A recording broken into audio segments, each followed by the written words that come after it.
share tak untuk analisa pair EURCHF? Okey. EURCHF dia turun balik semula. So saya pun ada juga trade EURCHF sedikit. Dia naik lepas tu turun balik. Okey, boleh nampak skrin saya? Ya, boleh. Boleh Okay, so ini adalah EURCHF. I think we talked about this 1.04 for some time. Dia selalunya EURCHF is very sensitive to the big round numbers. Okay, and sekarang ni 1.02 lah. Saya rasa 2-3 minggu lepas kita ada bagi tahu maybe 1.02 might be the support. So it acted as a support. Dia cuba naik tapi dia tak dapat nak break 1.04, so dia jatuh semula. Okay, so now it's sitting here. So biasa saya akan kata kalau dia sampai ke level macam ni, it's a bit tricky. Okay, sebab kalau kita nak ambil buy sebenarnya boleh, sebab kalau kita pergi dekat lower time frame, kita punya stop loss agak kecil. Okay, kalau saya ambil katakan long position, kalau saya katakan saya ambil dekat sini pun, kalau saya ambil stop loss dekat sini, cuma dalam 30 pip, 35 pip, kalau saya even pergi dekat sini pun, saya boleh dapat risk reward 1 to 5. Okay, so saya boleh dapat almost 175 punya pip. Cuma itulah, so kalau kita ambil ni, selalu rasanya kita traders terkena. Dia nampak macam dia support, major support, lepas tu tiba-tiba dia naik, lepas tu dia break ke bawah. Lepas datang ke sini, lepas tu baru dia naik ke atas. Okay, so this part is the one have to be a bit careful lah. Tapi kalau tanya saya, I think we can. Okay, cuma itulah. Kalau yang ni, kalau tanya saya, kena ikut strategi dollar cost averaging ataupun martingale lah. Okay, so saya rasa dia punya move, kalau bukan macam ni, okay, dia most likely akan ke sini, lepas tu baru naik. So, but net, dia punya itu still I will feel 1.01 will be the at least at least a major support for this time frame lah. Okay, so kalau equity boleh tahan dalam 120 pip, then by all means cuba martingale ataupun buat dollar cost averaging lah. Okay, tapi kalau tidak, then kita jangan orang kata kata-kata tangan untuk pergi full margin kat sini, lepas tu dia turun kat sini terus top out MC, lepas tu kita nangis bucu katil baru market naik. Okay, so rasanya trader-trader yang dah biasa mungkin boleh share pengalaman kot. Banyak kali kita dah kena macam ni. Kan Bun? Yes. Direction dah betul, cuma margin yang tak cukup tu. Betul lah. Awal sangat full margin. Itulah, awal sangat full margin sebab kita terlalu overconfident. Tak tahu macam mana, macam biasa kita katakan macam chart ni berhantu. So kalau kita trade kat sini katakan 50 sen, dia macam naik sedikit, lepas tu kita trade satu lot, lepas tu naik sikit, satu lot, tiba-tiba dia reverse, habis, stop out. Bye-bye. Tapi kalau ikut risk management yang betul, kalau kita cuma entry satu layer saja, kalau dia turun pun masih boleh tahan lah. Tapi itulah, better letak stop loss lah. Tapi kita cakap macam mana pun, kita ikut SOP, kita akan letak stop loss. Tapi bila menghadap chart, tiba-tiba entry tu memang stop loss tu macam kita tak boleh nak letak. Macam kena pukau. Itulah macam kena pukau. Macam tak boleh nak letak stop loss. Padahal kita belajar merata tempat ataupun kita kata kena letak stop loss. Tapi bila kita entry sendiri, stop loss tu macam sesuatu yang luar biasa, alien untuk kita. Okay, so anyway, jokes aside, we are looking at it, EURCHF to go higher, but just bear in mind, Euro suddenly showing a weakness, okay, in the last couple of days, okay, last 2 days.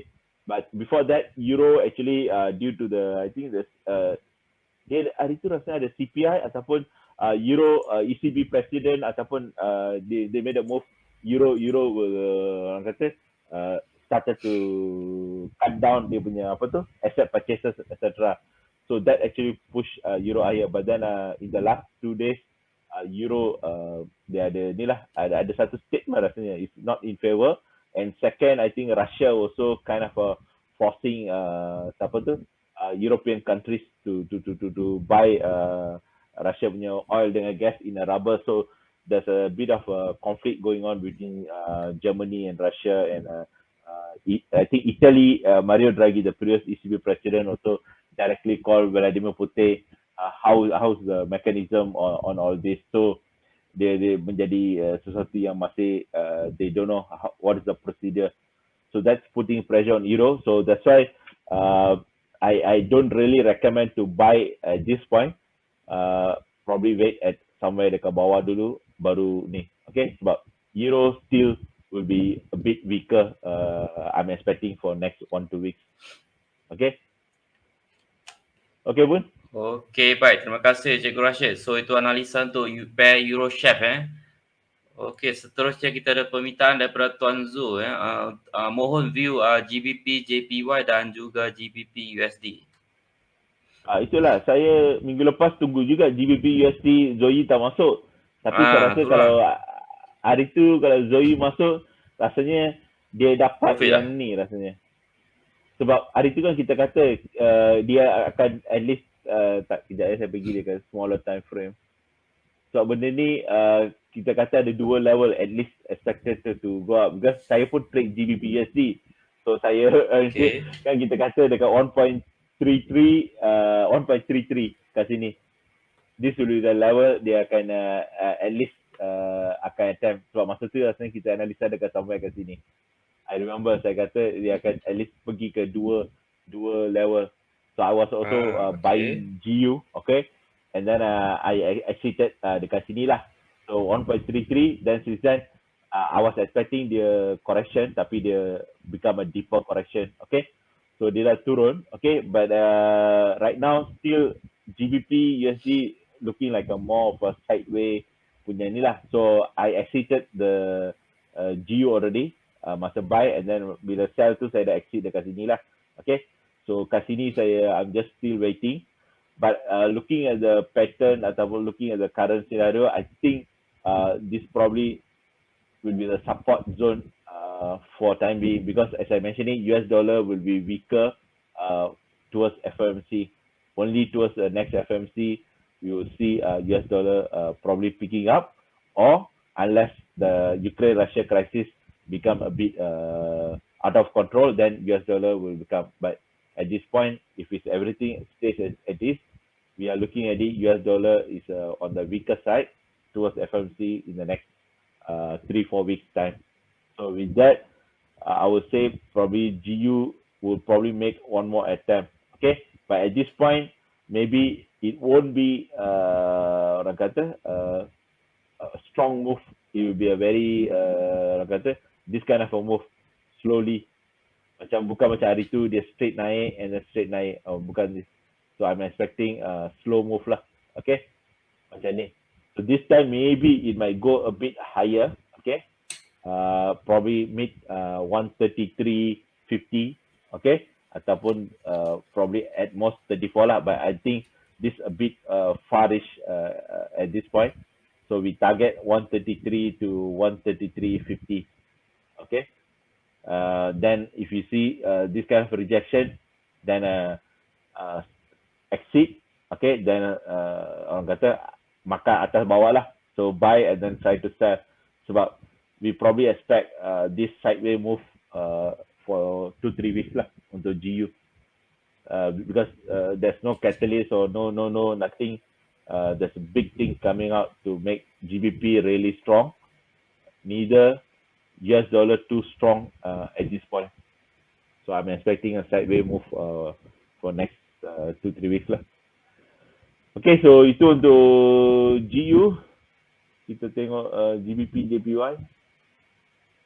GBPJPY betul-betul orang kata naik ke bulan Okay. So hari tu siapa tu really Japanese bank asalnya dia orang tak intervene, okay? So that push JPY really very weak. So berapa pip dalam 200 ke 300 pip dia naik daripada analisa yang kita buat last week. So dia naik lagi, I think UJ, EJ, Yes, semua siapa yang naik. trade Japanese, semua naik. Siapa yang tak cukup margin ataupun siapa yang trade robot, semua MC. Sebab dia punya move tu, kalau you ambil dia bawah, sekejap ya, kita ambil. Kalau kita ambil dia bawah, almost berapa pip tu dia ambil tu. Close to almost berapa, 1400 pip. Kalau saya Yes. ambil daripada tempat yang the previous resistance pun, 600 pip. So this not so normal sebab kalau kita tengok dulu-dulu pun dia macam ni lah. Ini pasal Brexit, bukan Brexit, ini masa hari tu lepas GBP dan Brexit dia turun, dia naik ke atas. Okay, so it's a really move ni macam Brexit punya move. Okay, terlalu tinggi. Tapi the reason is because not really GBP yang kuat ataupun Euro yang kuat. The problem is JPY yang lemah, terlalu lemah. Okay, so sebenarnya kata saya dia ada Japanese Central Bank ataupun dia punya policy makers, they made some kind of a statement ataupun dia punya bank didn't intervene, so they push up and then they try to intervene dekat sini last week.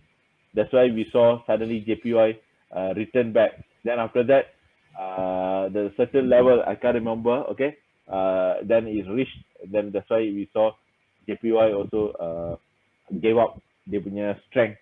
Okay, so we are still looking GJ to go on the to talk sebab kita tak nampak JPY to strengthen at this point unless the Ukraine Russia punya issue become a bit of out of control lah. Okay, since JPY ataupun Bank of Japan is really not going to intervene ataupun really not going to make Japanese yen stronger at this point. Okay, and also due to the other point is also end March,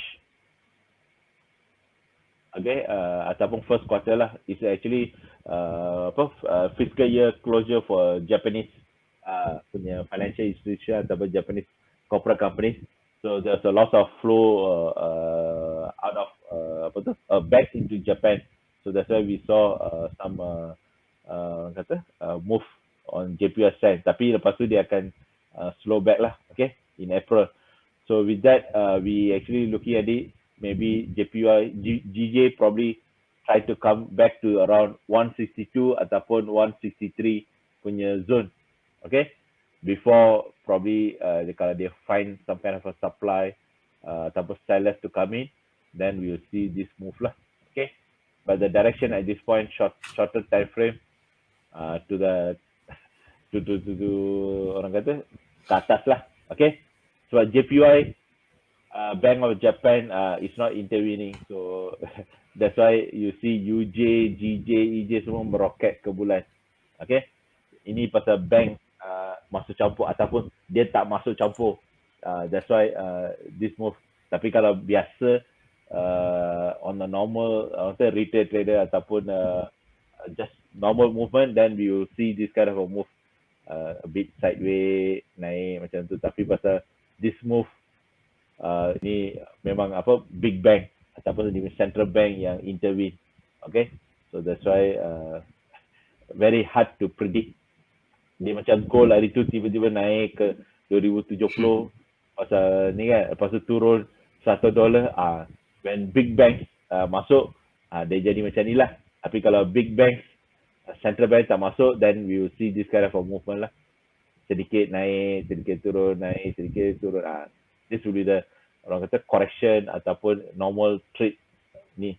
Tapi kalau central bank masuk, then we will see this kind of a big move. Okay, so GJ buy on dip, okay. Cuma sell on rally dekat atas lah. Somewhere 163 to 162.50. Tapi kalau nampak strong, then wait at 164 lah. Okay.